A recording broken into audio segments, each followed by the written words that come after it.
Eh, Sol, buti inubos niya yung pagkain niya. Ayun, naubos na rin. Pero kanina lang niya naubos. Siguro, nung umaga. Uy, hindi mo na-inspeksyon yan. Kahapon, nag-worry ako sa kanya eh. Kasi nga, nung isang araw, di ba, kumain siya ng mga basura. O, basura. Kumain ng lupa doon. Kasama nitong kanyang partner in crime. Diyan ka lang muna, Logan ha. Ikaw, Lolo Logan ka. Dapat tinuturuan mo na mabuting asal itong si Baby Sol. Eh, ikaw pa nagtuturo ng mga kalokohan dito. Ayan, so itong si Sol, kahapon, pinakain ko, 'di ba, nung isang araw dapat papakainin ko pero akala ko meron pa siyang food pero yun pala. Teka, dito tayo sa kabila. Pupoops yata si Sol. Dito ko siya pinapapoops eh. Tapos doon ko nilalagay sa sako pagka winalis ko. Ayan. Ayan, iihi ulit. Tingnan niyo ha. Ang tagal umihito, parang nagpipigil ng ihito dun sa loob ng kulungan niya. Ayan o, tingnan niyo ha. Hindi ko puputulin tong video na to para makita niyo kung gaano katagal umiihi itong si Sol. Ang laki ng ano nito, pantog nito. Ang laki ng urinary bladder niya. Kung nandito si Logan, iihian ka na naman sa tabi mo, ano? Sarap! Sarap na umihi kapag malamig ang panahon. Medyo malamig ang panahon ngayon, guys. Oh, tapos na. Medyo malamig-lamig ngayon ang panahon. Umuulan kanina. Ang lakas ng ulan kanina. Kanina tumutulo dun sa kwarto nga namin.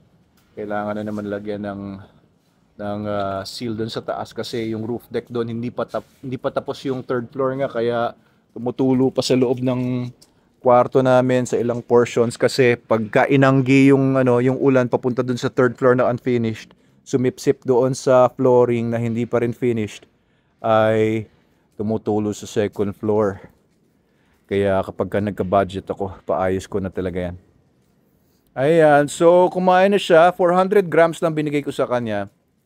Ng SDN 42 of course. 400 grams. Kahapon, sira ang dumi nito.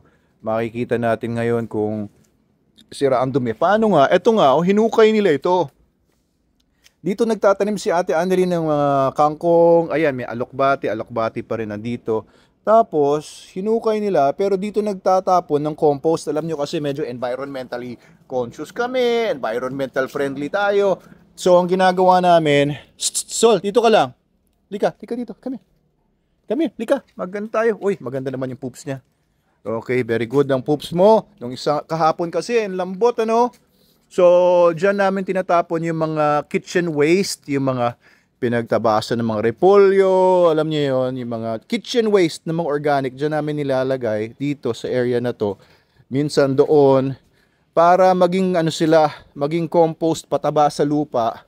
At yung mga dumi ng aso hindi, kasi medyo iba ang ano nun, iba ang amoy. Kaya pinapadala namin yung dumi ng aso doon sa Manalo Resort Hotel sa may gilid doon na pwedeng ilibing yung mga waste. Meron din kami malaking ano doon.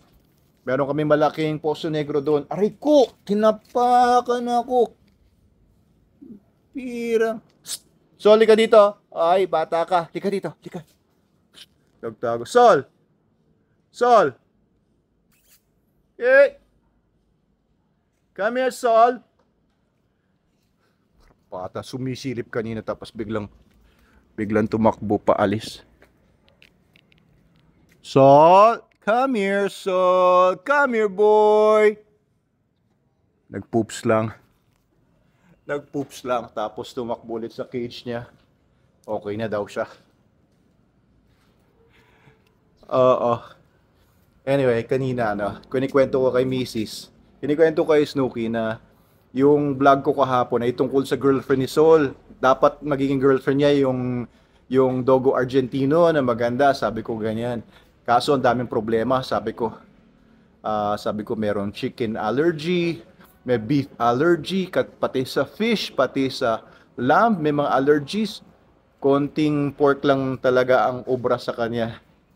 Tapos biglang gumano naman yung mukha ng misis ko. Sabi niya, saan mo na naman ilalagay yun? Ganun yun, parang nanay ko yun. Kaya sabi nila parang yung mapapangasawa mo, parang nanay mo, oo nga. Parang nanay ko sa ayaw niya na masyadong maraming aso dito. Oo, kasi hindi mahilig sa aso yun. Si misis ko hindi masyadong mahilig sa aso. Kasi nung bata yun, nilapa yun ng 2 askal.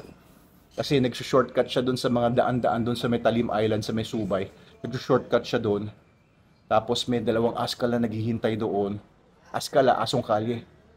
Hindi aspin ah. So, ayun. Nilapa siya ng dalawang aspin o askal. Nilapa siya hanggang sa nahulog daw siya sa... Ewan ko basta, sobrang pagkalapa daw. Kaya na-trauma yan.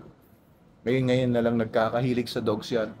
Gustuhan niya si Pepper, ganyan. Pero hindi siya malapit sa mga dogs. Kasi nga, na-trauma siya nung nilapa siya noon. Ayan. Buti nga buhay pa eh. Napangasawa ko pa. Ano, diyan ka na, Sol? Ha?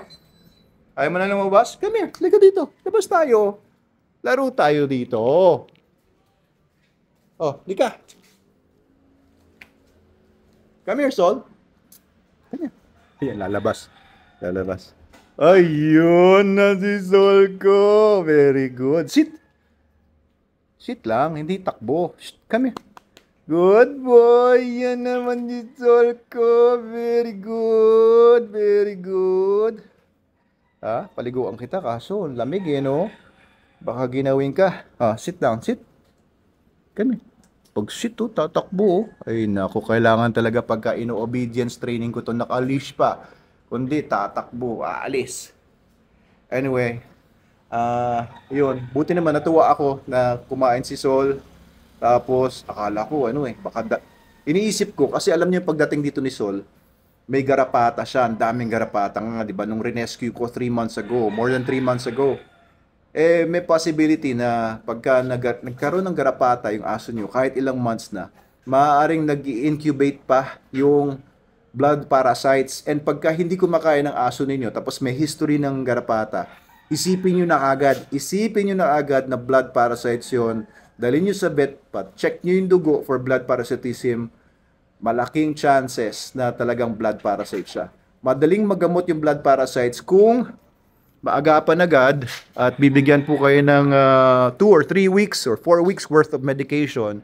Sundin nyo lang po yon para mamatay yung mga blood parasites. Or else, magiging chronic yung blood parasitism, papasok sa second stage, pati yung mga organs niya masisira.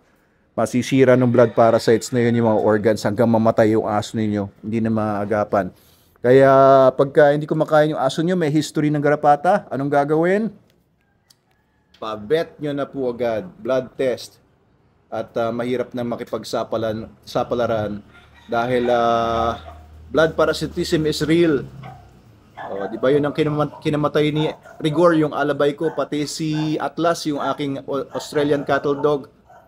Pati actually yung aso ko dati si Wolf, yung the original super dog, si Wolf, yung Belgian Malinois ko. Complications na yon ng blood parasitism ang kinamatay nun si Wolf. Hanggang pati pag-ihi niya may dugo na. Alright, so happy naman ako dito. Kumain ulit kasi pagka walang appetite at may history nga ng ticks, ay maaaring blood parasitism. Ipapacheck ko na yung dugo niyan. Pero kumain na naman siya. And hopefully nga, dahil nga sa stomach upset lang niya kahapon, kasi kumain ng mga lupa doon, yung compost heap namin na bubulok ng mga organic material yun, malamang yun ang mga kinain niya. Oo, masarap kasi yun eh. May probiotics. Probiotics na may kasamang mga bad bacteria at kung ano-ano. Anyway, yun lang guys.